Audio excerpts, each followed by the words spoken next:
मंचावर उपस्थित सर्व मान्यवर, जवळ माझे मित्र आणि मैत्रिणींनो, सर्वांना माझा नमस्कार. थोड्याच वेळापूर्वी माझा मित्र अमित दादाने येथे आपल्याला खूप चांगल्या शब्दामध्ये समजून सांगितले की संविधानाचे काय महत्त्व आहे, संविधान म्हणजे काय, कोणकोणत्या व्यक्तिमत्वांचे संविधान घडवण्यामध्ये योगदान हे लाभलेलं आहे. आता मी तुम्हाला याच्या पुढे घेऊन जाणार आहे. आपण इथे संविधानाचे काही इम्पॉर्टंट वैशिष्ट्य जाणून घेऊ. तर सर्वात पहिले जे वैशिष्ट्य जर सांगायचं झालं, जे मला नेहमीच आश्चर्यचकित करून सोडतं, ते म्हणजे आपलं भारतीय संविधान जे आहे ते जगातील सर्वात लांब असं लिहिलेलं संविधान आहे. Never else in this world do we find a constitution which is written so long as our Indian constitution. For this, the contributions made by S. N. Mukherjee, the chief draftsman of the Constituent Assembly, and Sir B. N. Rao, the constitutional advisor to the Constituent Assembly at the time, must be noted here. See, what happens is that in the case of these written laws, जे लिखित कायदे असतात त्यांच्यामध्ये जर कॉम्प्रिहेन्सिव्हनेस नसली तर इंटरप्रिटेशनमध्ये problems येतात. त्याच्यामध्ये ज्यांनी हा कायदा घडवला त्यांचे विजन काय होते, त्यांना कसं समाज घडवायचा होता, हे कुठेतरी हरवून जाते. आणि भारतीय जी आपली राज्यघटना आहे ती अगदी सुटसुटीत आणि कॉम्प्रिहेन्सिव्ह टर्म्समध्ये लिहिलेली आहे. That is why there are no problems of interpretations that are arised in that. जे पुढचं वैशिष्ट्य जे मला सांगावेसं वाटते ते म्हणजे फंडामेंटल राईट्स, मूलभूत हक्क. तर मूलभूत हक्क म्हणजे काय?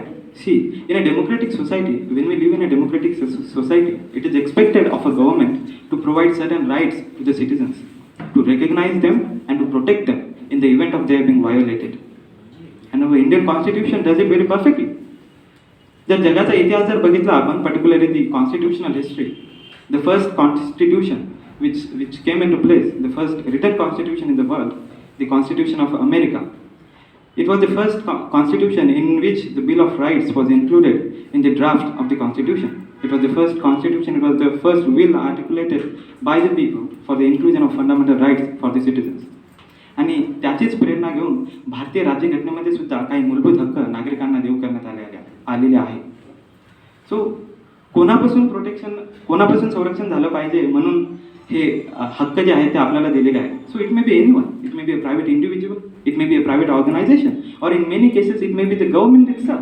कारण की खूप वेळा आपल्याला असं ऑब्झर्वेशनमध्ये येते आपलं की सरकारचे जे धोरण आहेत ते नागरिकांच्या हक्कांचा कुठेतरी भंग त्यांच्याद्वारे घडवण्यात येतो. तर असं व्हावं नाही म्हणून आपल्या कॉन्स्टिट्यूशनने आपल्याला काही राईट्स दिलेले आहेत. तर काही हक्क जर सांगायचे झाले, the first right that I would like to tell is the right to equality.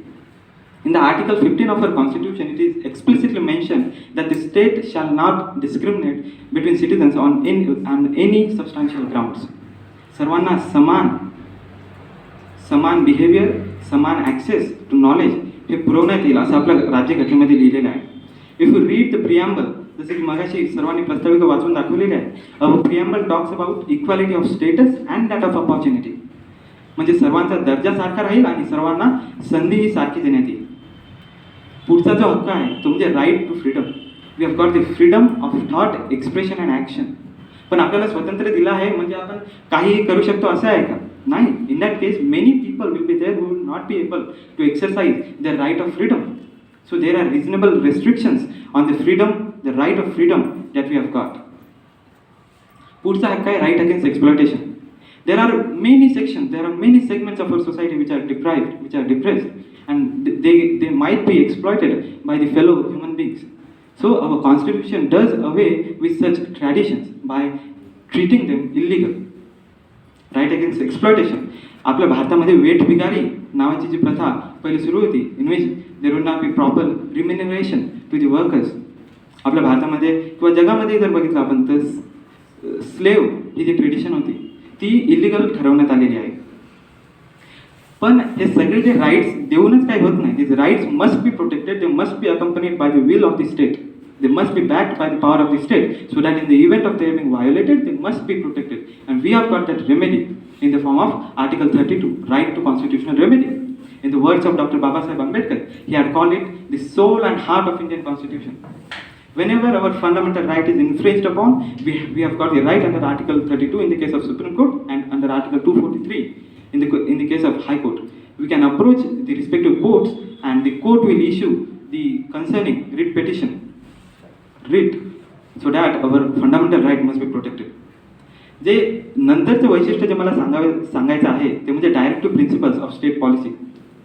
राज्य धोरणाचे मार्गदर्शक तत्वे. The name itself signifies that these are the directive principles which are there to guide the policy of the state. What step the state must undertake for the upliftment of the society.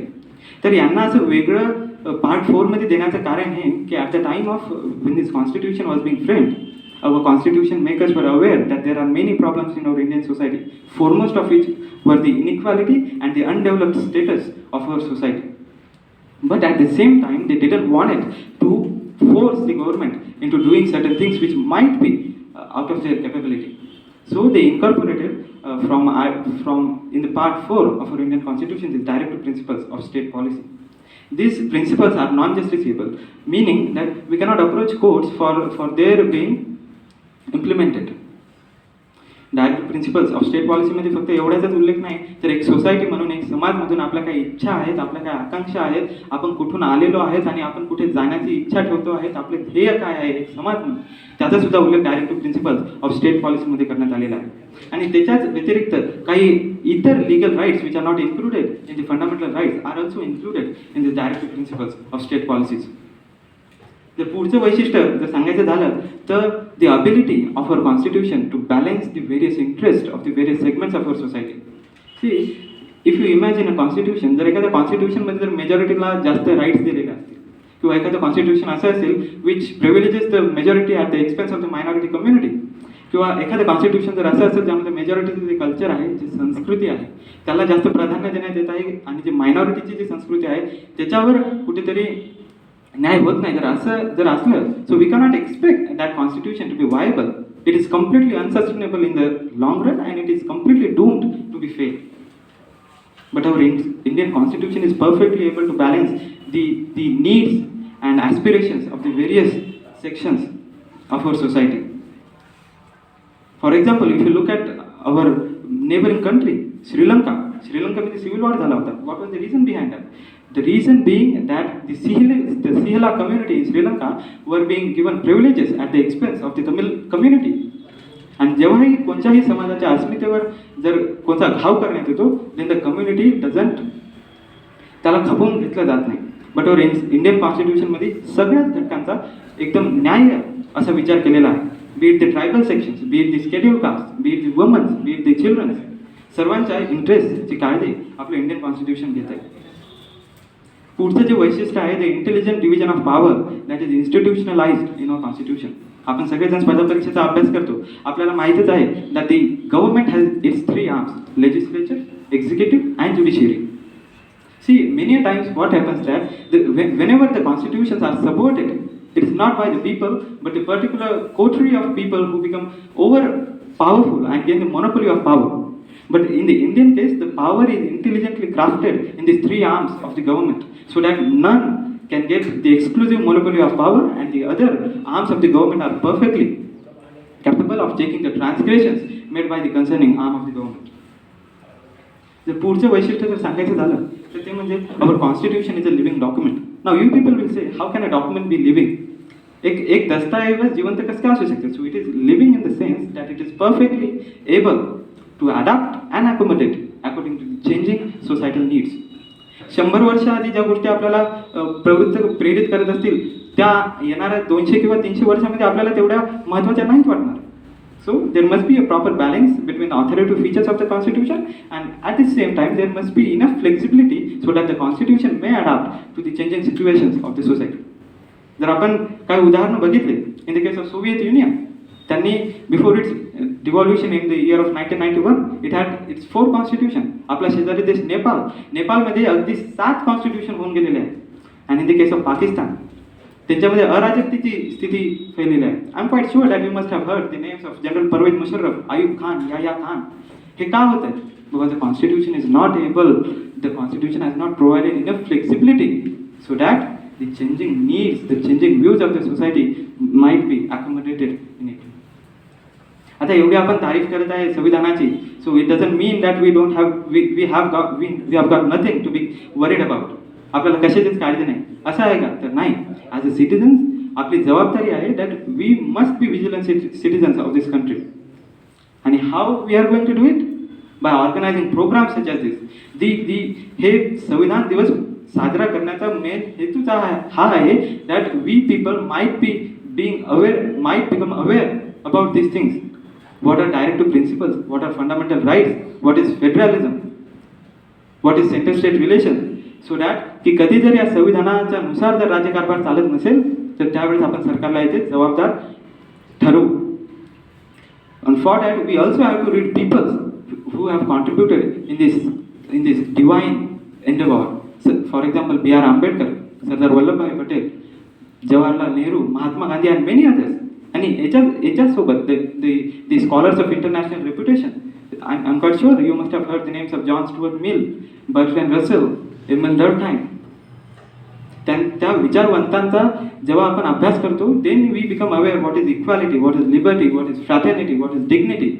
आणि त्याच वेळेस आपण याची दक्षता घेऊ शकतो की हा जो राज्यकारभार चाललेला आहे तो संविधानाच्या मूल्यानुसार चाललेला आहे किंवा संविधानाचे श्रद्धास्थान जे आहे त्या श्रद्धास्थानाला डोळ्यासमोर ठेवून चाललेला आहे का नाही.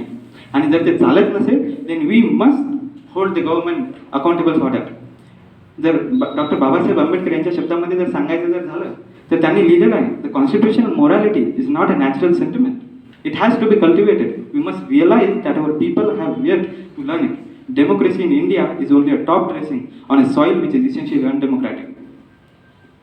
म्हणजे हे जे लोकतंत्र आपल्या देशामध्ये आहे हे खूप नाजूक आहे आणि ते टिकवण्यासाठी आपल्याला संविधानाच्या मूल्यांप्रती निष्ठावंत राहायला पाहिजे. No matter what anyone will tell us, we always have to obey the constitution, we always have to follow it, we always have to respect it.